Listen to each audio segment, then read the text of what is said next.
Zodwa responds to HIV positive claims, even if I am, it is mine and I'll embrace it.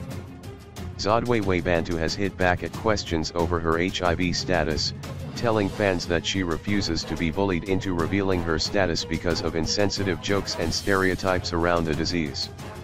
Zodwa recently posted a video on Instagram addressing the hate head-on. Speaking to SUPRISE, Zodwa explained that she decided to speak out on the stigmas around the disease after constantly being told she was going to get AIDS because she was promiscuous.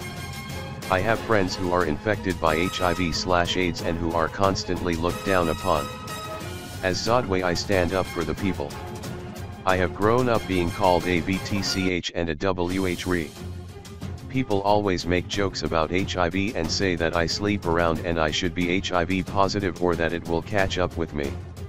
I am not the kind of person that will get sensitive and defend myself. Instead, I will fight back. It is not their right to out people or force people to reveal their status. They are being bullies if they are, and so I will tell them that. Your status is your business. It is yours, embrace it. Don't allow others to make a mockery of it.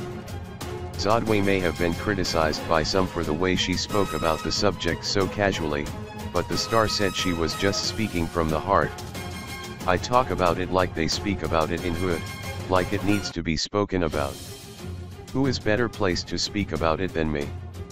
There is no people better to speak about it than me. I speak about how it is. I don't care what people say about me, but I will defend the people. This is an issue that is affecting all of us. She said what irritated her the most was people who pretended to be champions of the fight against HIV/AIDS but gossiped about other people behind closed doors.